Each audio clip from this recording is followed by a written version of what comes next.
The next section that I'd like to discuss, basically two of my academic films that were spawned from my research. One is Ghoulies Children. It is a work of non-fiction that celebrates the connections between Calicut and China by bringing historical ties, the physical artifacts, the places, the locations, sites, people in Calicut and their association with China.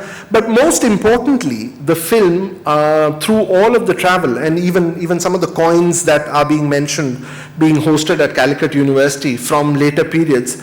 But most importantly, the purpose of all of the travel that I undertook between India and China was the discovery of remnants of human genealogy that actually survive between Kerala and China to this day. The USP of the film is that it successfully locates the descendants of a Malayali from Kozhikode that moved to China over 700 years ago and settled there. Their ancestry record, or the Chaupu, due to the lighting here, you may not be able to see this in contrast, but that is the original record of ancestry that they have maintained. Their ancestry record notes that their ancestor by the name of Ma Li Ke traveled across the oceans and settled in Guangxi province, and now they have more than 17 generations of descendants spread out and settled in all parts of Guangxi and other provinces. In the late 1970s, the Ma family's ancestral land was confiscated, and these are some of the tombstones that they had to remove and move to the other part of the city.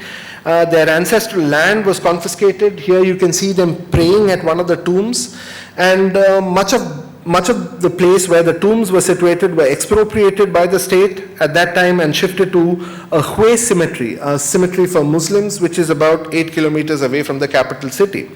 The Guli Ma, as they are known as, or Kozhikode's Ma family, was the family whose Malayali ancestor came from, if you can just switch off these lights, I would be in a better position to actually show you. All right, so I'll resume my discussion. The USP, or the unique selling point of the film, is that it successfully locates these descendants. The Guli Ma, or Kozhikode's Ma family, was the family whose Malayali ancestor came from Kerala to China during the Yuan dynasty. This is roughly around the 13th century, and made China their home. Ma Shunkai is the gentleman that you see here, is the 14th generation descendant of the first Malayali who went from Kozhikode to China. Ma Shunkai his family has the copy of the family genealogy written sometime during the Qing dynasty, that was roughly in the 18th century. This was a treasure that was almost lost during the period of the Cultural Revolution. Ma Shunkai, if you can see him here, he and his family were my interview respondents, whom I found after 2 years of fieldwork and 20,000 kilometers of travel. And this is a connection that survives between Kerala and China to this day. I will leave you with, let me see if the other image is also visible. This is his family. Of course, he is the one who is the 14th generation descendant. That's his wife. They were very warm and welcoming when I visited them. They maintain ancestry records and keep a very keen interest in the affairs of South India, particularly aspects related to Kerala. They are very familiar with those connections. I'll leave you with a trailer of the film also briefly to play out.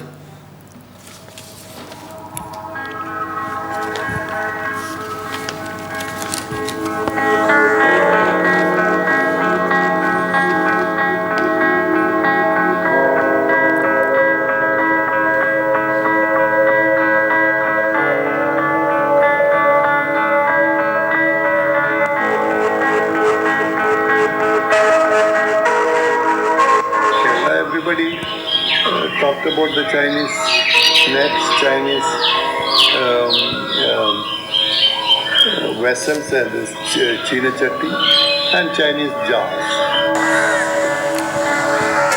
China is making to Kubla Khan. You know Kubla Khan, very famous man. He's man from China.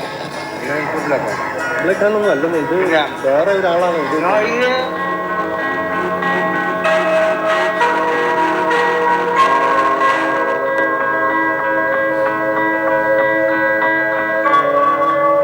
പലപ്പോഴും പിന്നെ മലയാളികൾ കേൾക്കുമ്പോൾ കാണുമ്പോൾ നിങ്ങളങ്ങനെ കാണുന്നില്ലല്ലോ, മലയാളിയെക്കുറിച്ച് തോന്നുന്നില്ലല്ലോ.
Right. This brings me to the next segment of today's lecture, which is about my latest work that is titled Those 4 Years.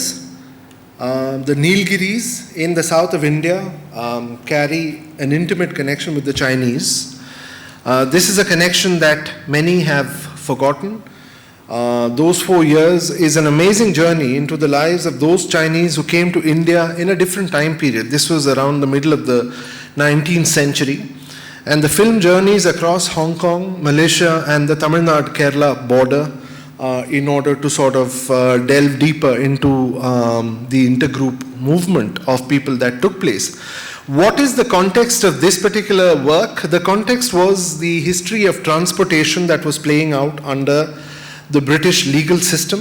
As some of you would be aware that the British, by the time of the 18th century, were beginning to be extremely powerful, and in terms of their legal regime, they had about 200 types of crimes that were punishable by death. So anything from pickpocketing to burglary to sending threatening letters or even cutting down trees was punishable by death.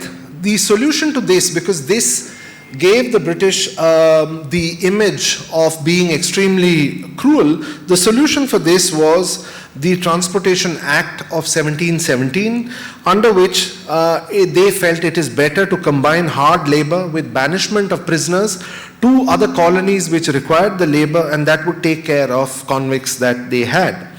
The cost of transporting Chinese convicts, particularly from places like Hong Kong, which were under British control by the time of the Opium Wars, we are looking at 1841, 42, 43, around those times when the British legal system was gradually being introduced in Hong Kong. The cost of transporting Chinese convicts to India from Hong Kong was at least twice as high compared to the cost of transporting them to nearer places like the Straits settlements. And these are actual archival images from the Straits settlements, which you can see were manned by a garrison of Indian soldiers. Straits settlements, basically the area is Penang, Malacca, present-day Malaysia, and Singapore. And these were areas which were actually controlled from Calcutta presidency at that time, right? And then subsequently, because of the costs involved and the distance, it went on to be handled directly by the British Crown. But for a period of time, it was considered to be first ruled by Calcutta presidency and then declared as the fourth presidency. Penang was declared as the fourth presidency after Calcutta, Madras, and Bombay. But that was for a brief period. Now, after initially sending Chinese convicts to places like Sindh in present-day Pakistan, however, that time was under Bombay Presidency, after the costs that were involved in sending prisoners to these places, they began sending these convicts to places like Singapore. Singapore had a large number of ethnic Chinese people, and because convicts were escaping, they felt that these convicts should be sent to Penang. Penang, which had people of Indo-Malay descent, it was easier to spot the convicts if they escaped, and so Penang eventually started harboring roughly 70% of all convicts that were being sent from Hong Kong. However, subsequently there were local protests. They did not want these places to be turned into penal colonies, and so Chinese convicts began to be sent in batches from the Straits settlements to places like Uttakamand, Ooty. So you can see this is an actual archival document that I managed to pull out, list of prisoners for transportation to Madras, and if you can see the nationality recorded, they were sent in batches. And by batches I mean there are other records that they were sent from the Prince of Wales Islands, Penang at that time, and if you focus on the nationality, Thana Sang, Thanli Sang, Chinese, they were sent to Ooty, and a smaller number of Malay convicts were sent to Salem. The first batch of 18 Chinese convicts arrived in Madras in 1864 from the Straits settlements. The following year, they were sanctioned to work in the Nilgiris on cinchona and tea plantations. So you actually have the original document that I was able to locate, and if I can just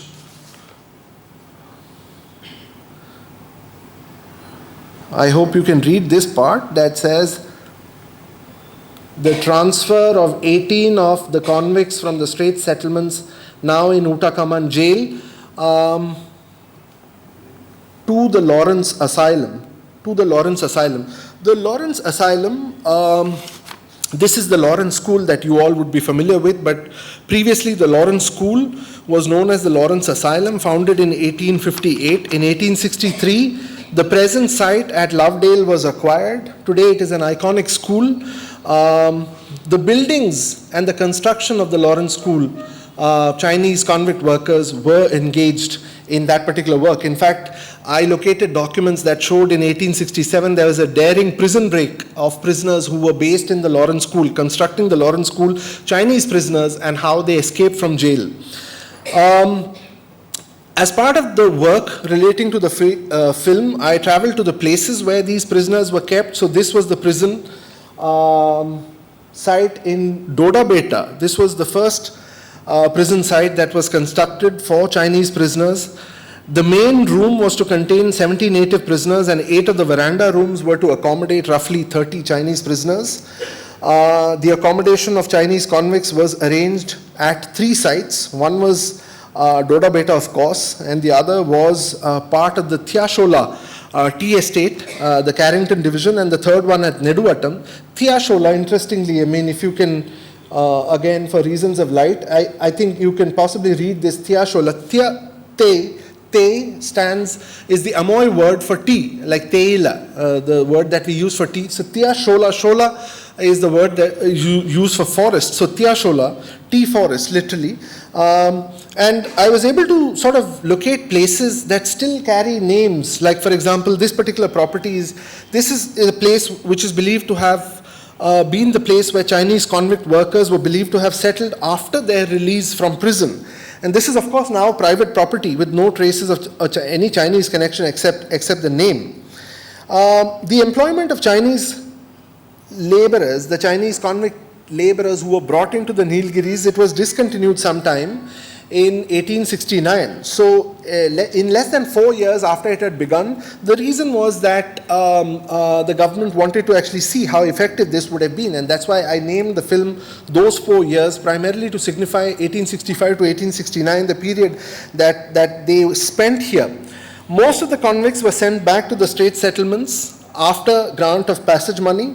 So these are records, and you can actually see how most of these prisoners, remission of sentence, passage money is released, passage to Penang, order to be provided for Chinese convict, Chuana, passage for Singapore to be provided for Chinese convict, Huquan, Interestingly, passage to Penang ordered to be provided but permitted to be a resident of the Nilgiri Hills, and the above order stands cancelled.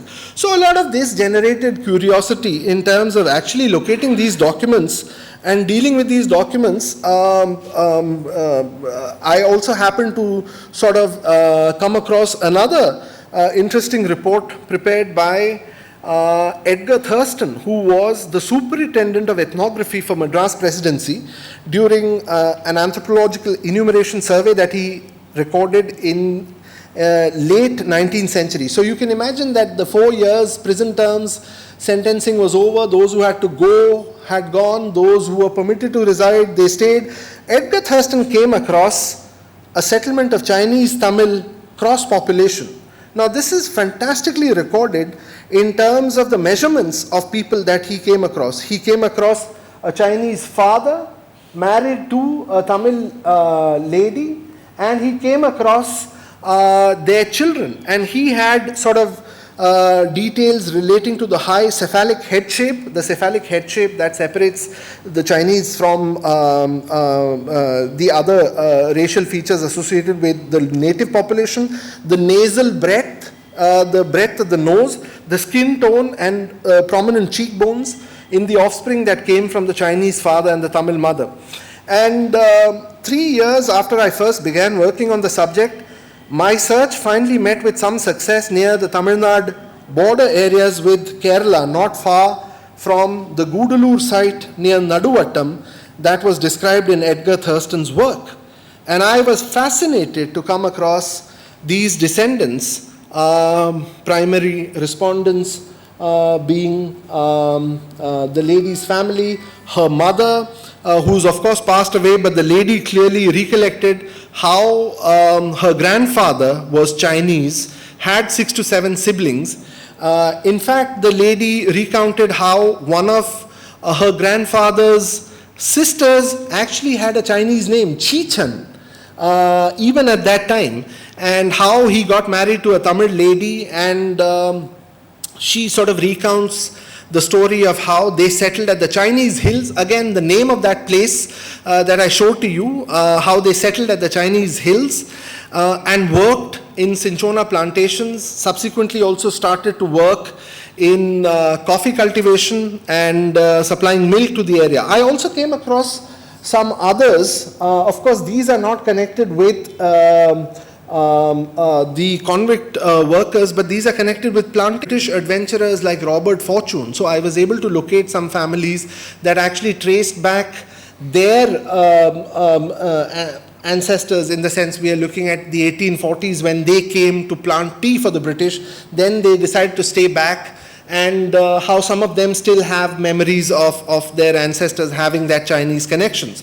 And I'll also sort of share the trailer of the film for a moment. We had a gardener in our house in Pudong, and his name was Joseph. He used to look like a Chinese fellow. So we used to ask him where he's from. She did employ Chinese laborers.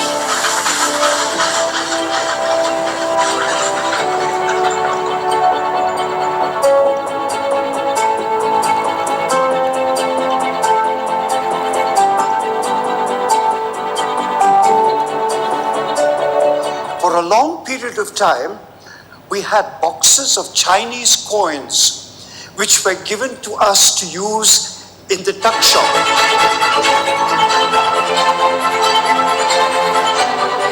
I know that the Chinese-Indian cross progeny exists in Nilgiris, but we don't know their genetics.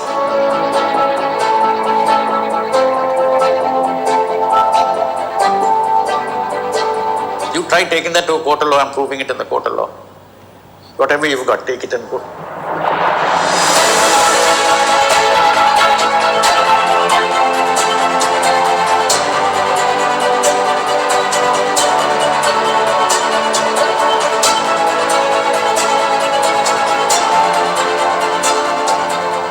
Require a scholar with real archival skills to be able to match one end of the story with another, and there would be multiple parts of the story to tell.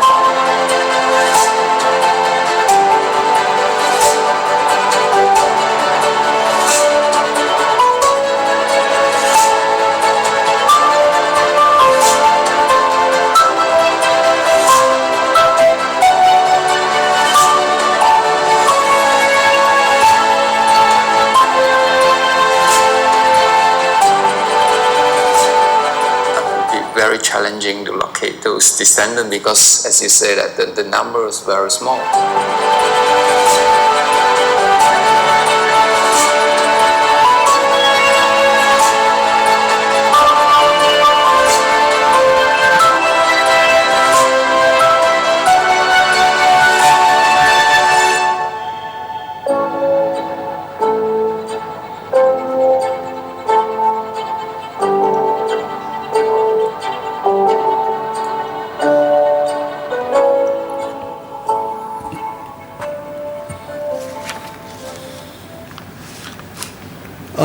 So the Nilgiris have gained the distinction today of being a geographic indication for tea, much like the status French champagne enjoys or Swiss chocolate enjoys. Institutions like the Lawrence School, they are iconic institutions to this day.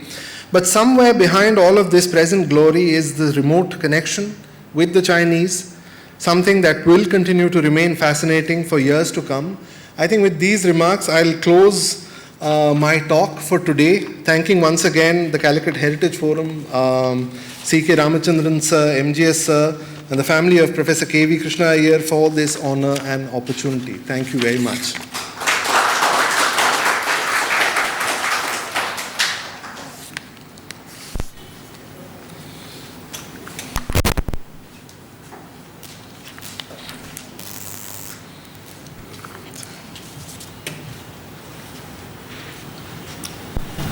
Any questions for Joe?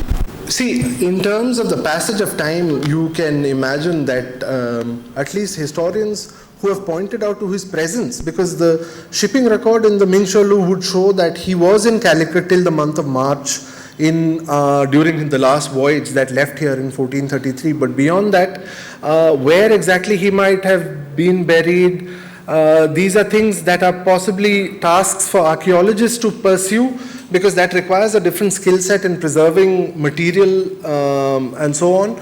But as far as these entries relating to diplomatic history are concerned, certainly there is more than one historian who points out that Cheng He on his last voyage was in Calicut. When the voyage reached Beijing, he was not there, and only his remains, clothes and other things that were associated with those kind of things, they were sent back. In 2017, a professor from China, I am from Madras, and he also most ambitious award of Madras, which carried out business with Arabs and Chinese.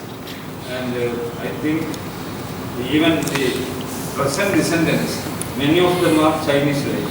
I will show you a photo. Right. In fact, Mr. Siddiq, whom I had interviewed, he and the place where I had interviewed him. This is the youngest descendant of our Tarwal. Oh, fascinating. Another one.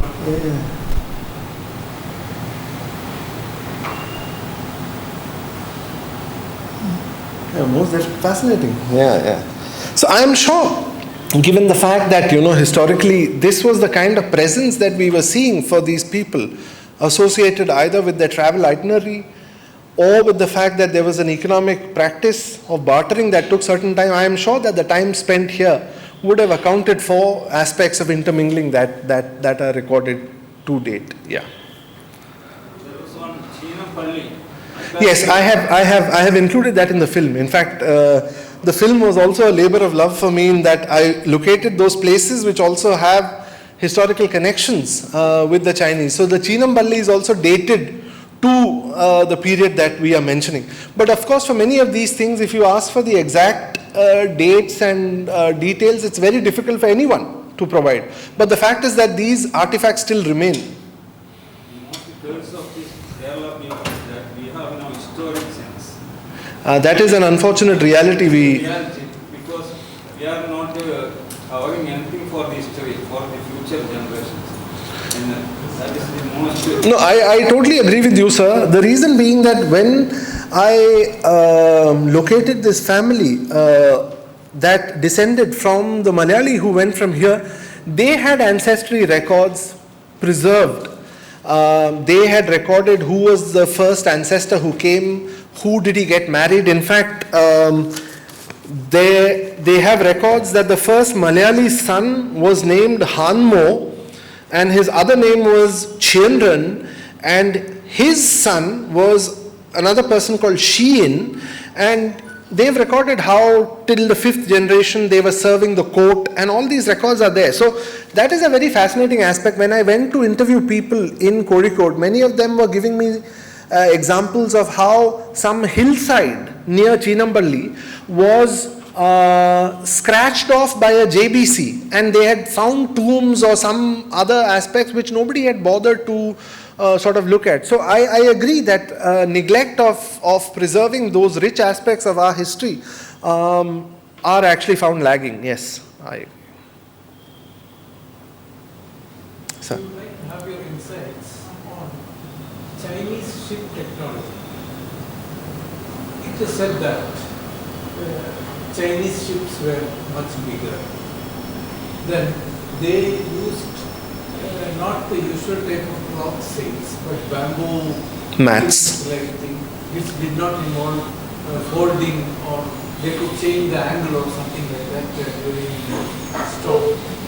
Third thing was that even Ibn Battuta, in his memoir, reports that these ships, they used to grow vegetables on long voyages. So, having been there, having seen the ships, can you share some insights? So, the period of Ibn Battuta goes back to before the Ming, and his travel is recorded during the Yuan dynasty, and according to historians at that time, there were a multiplicity of ships which were built by the Indonesians or people from Southeast Asia that were employed in these voyages.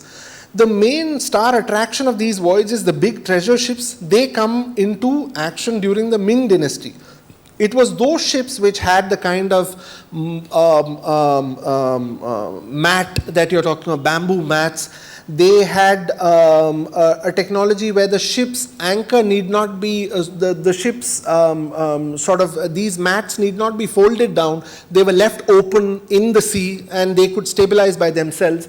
They usually had a flat bottom, unlike the other technology which had a keel, a sharp keel, even the ones which were made at Bepur. So with the flat bottom, the advantage was that whenever they had to enter shallow waters, they could easily enter shallow waters. So these are some of the aspects relating to shipbuilding that I know of based on my limited exposure. But the ships were huge. These ships were roughly 150 meters, roughly half the size of today's ships. I mean, these were like fantastic cities. About cultivation happening on ships, like I said, because during Ibn Battuta's period, because there were multiplicity of ships being engaged from other regions also, it's very difficult to tell which region was practicing that kind of onboard vegetation. Yeah.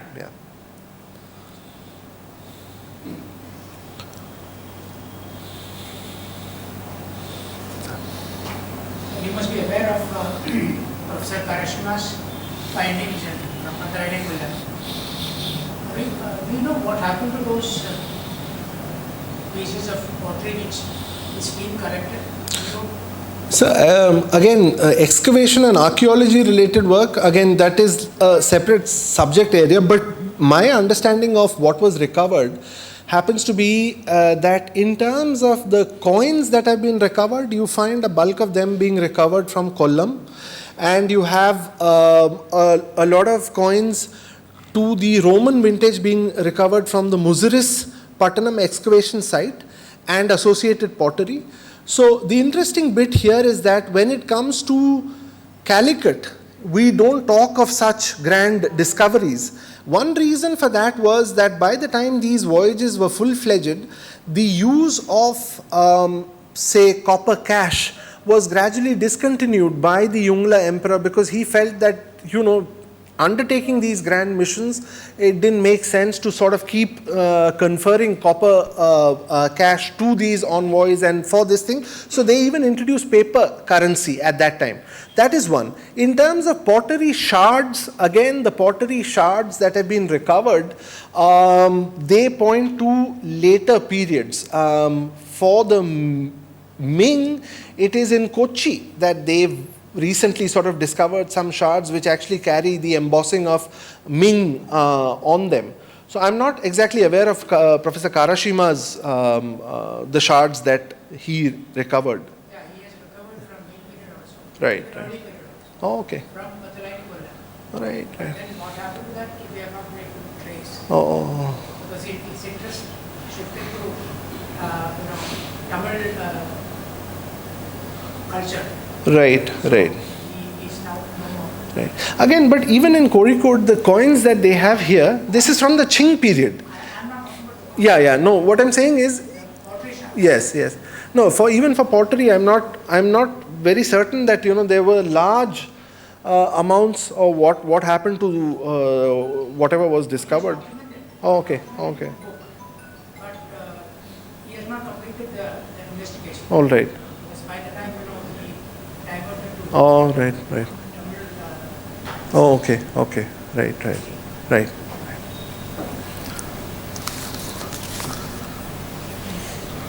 So.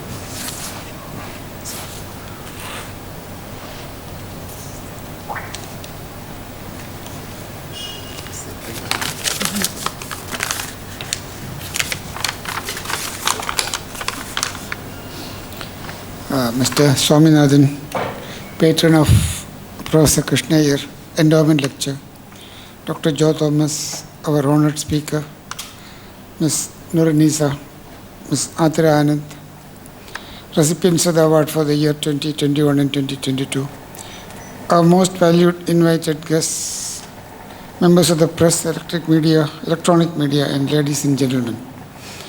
It's my privilege to be asked to propose a vote of thanks in this memorable occasion.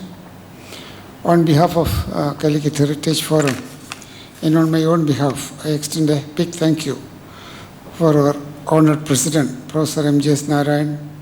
His delicate health prevents him from attending this meeting physically. Professor M.G.S. has been our inspiration and guiding light, and I thank him for his continued advice, encouragement, and involvement. I extend a big thank you to our honored speaker, Dr. Joe Thomas, our Associate Professor of IIT Madras. 200 years ago, Napoleon Bonaparte made this famous statement: China is a sleeping giant, let her sleep, for when she wakes, she will shake the world.